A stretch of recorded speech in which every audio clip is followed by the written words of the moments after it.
am with Steve Graham, who is the Warner Professor and Regents Professor in the Division of Leadership and Innovation and Teachers College at Arizona State University. And Steve has more than 30 years of studying and researching and working with teachers on how writing develops, how to teach it effectively, and how writing can be used to support reading and learning.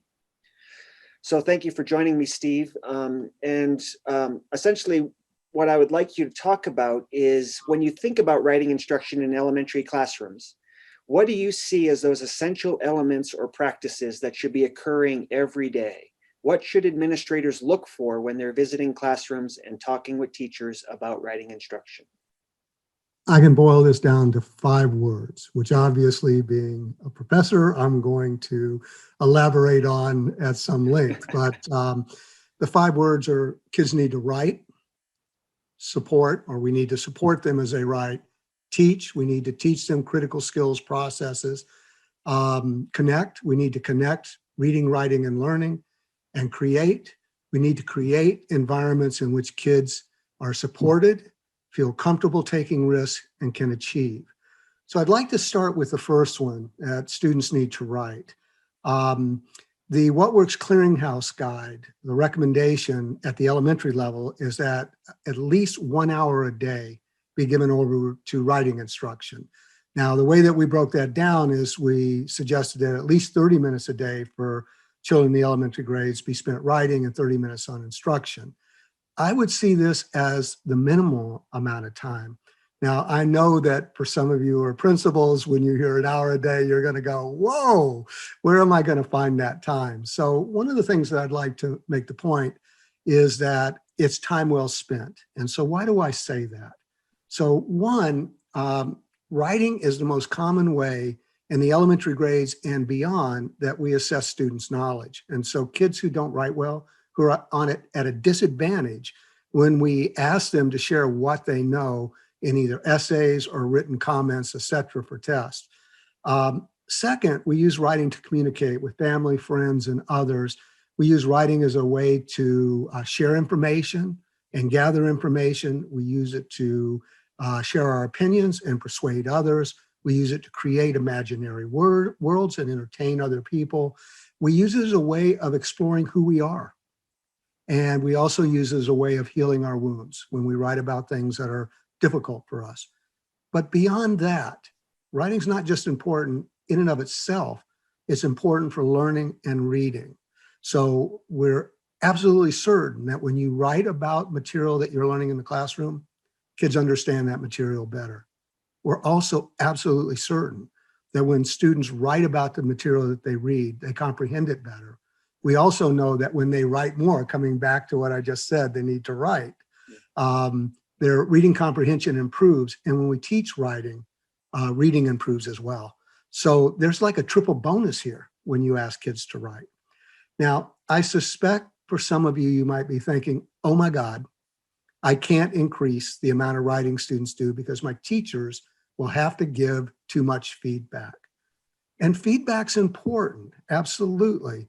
But I just want to say, you don't have to give feedback on everything that kids write. Sometimes we write to help us learn something. It's not necessarily something that we're writing to share with an audience. It's something that helps us in terms of our learning. There's probably no reason to give feedback on material like that. Also, in terms of giving feedback in the classroom, we're not alone.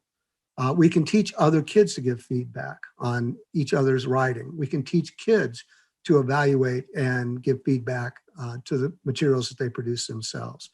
So I sometimes say we need to double the amount of time that students write in the classroom. Honestly, I don't know what that really means because in your teachers' classrooms, I don't know how much time they spend writing, but I can say without equivocation that when we increase how much time students write by as little as 45 minutes a week, students' writing gets better and their reading comprehension gets better. The second thing that makes for a really great classroom in terms of writing instruction is we need to look for ways of supporting writers as they're engaged in the process of creating text. And there's multiple ways that we can do this. One very simple way is change the mode of production. So it's a lot easier for kids once they learn to type with some reasonable fluency to create text when they're working with a word processor. It gives you feedback on spelling, grammar checking. It's easy to move stuff and change stuff. And in some word processors today even provide help with things like planning or word selection, etc. They're kind of word processors on steroids. When we encourage students to spend time in advance of writing, with pre-writing activities like reading material that they're going to use in what they're writing, discussion about the topics that they're writing about, all of those things facilitate the process of writing for young children. Another kind of thing that we can do is have kids write together, plan, draft, revise, and edit. Now, I'm not just saying throw them out into the wind and hope that they're successful at that. We need to teach them how to do that. But there's plenty of evidence that it's more motivating to write with other kids or other people, and it improves how well kids write when they write on their own. So those are several examples of ways that we can support writers. Obviously, another one is giving feedback. And that can be feedback from peers. It can be feedback from teachers. One of the things that I'd like to caution about in terms of feedback is that I would always say, tell kids what you like first. And it's helpful if you keep in mind that the feedback that you give, kids need to make decisions on it, okay? It's their writing, ultimately. They're the ones who have to make the decisions about whether the feedback you're giving is helpful or not. And I would avoid giving too much feedback. I know sometimes teachers feel that that's what their job is to give lots of feedback, but it can be overwhelming to young kids. Select the things that are most important. So a third factor in a really successful and effective writing classroom is we need to teach.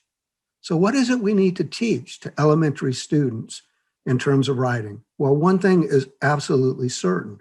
We need to help them automatize either handwriting or typing or both, and spelling.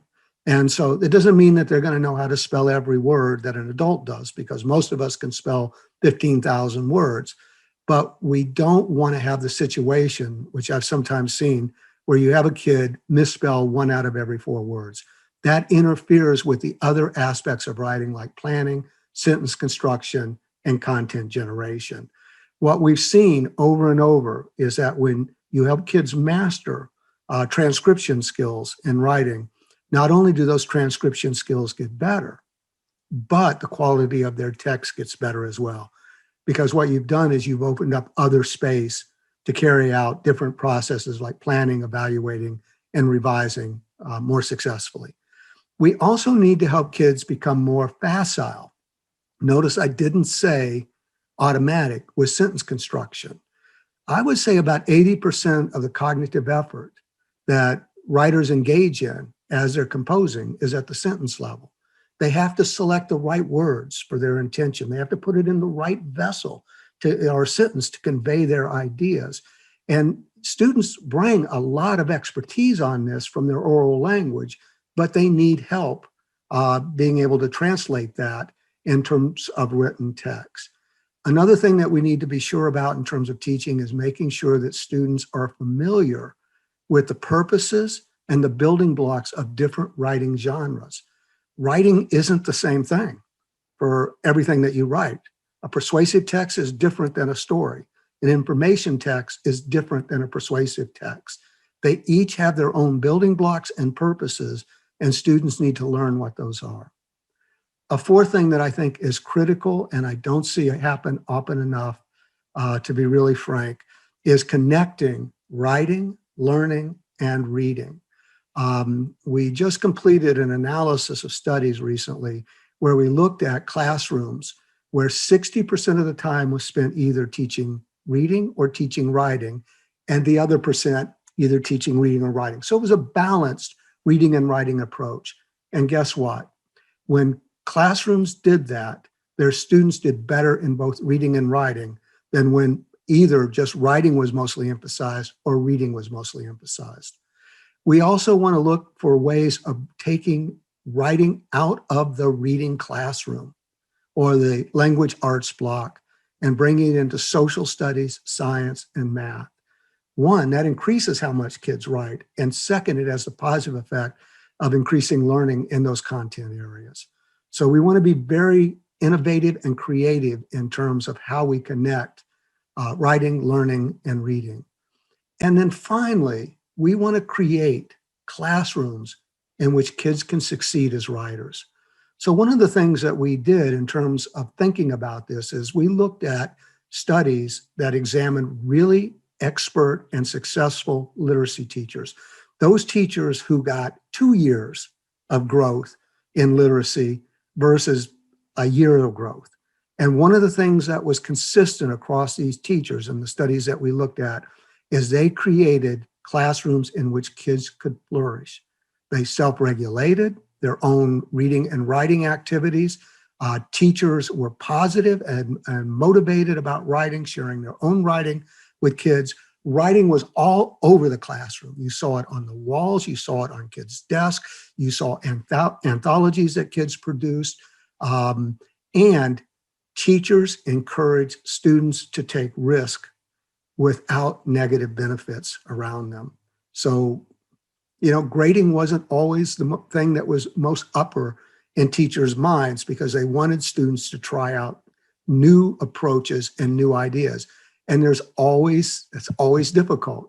Just think about sentences. You try a new sentence structure, you're likely to make some miscues as you initially do it. That's not a problem. That's a sign of growth. So again, I would repeat my 5 things: write, support, teach, connect, and create. That's the bare bones of an exceptional writing classroom.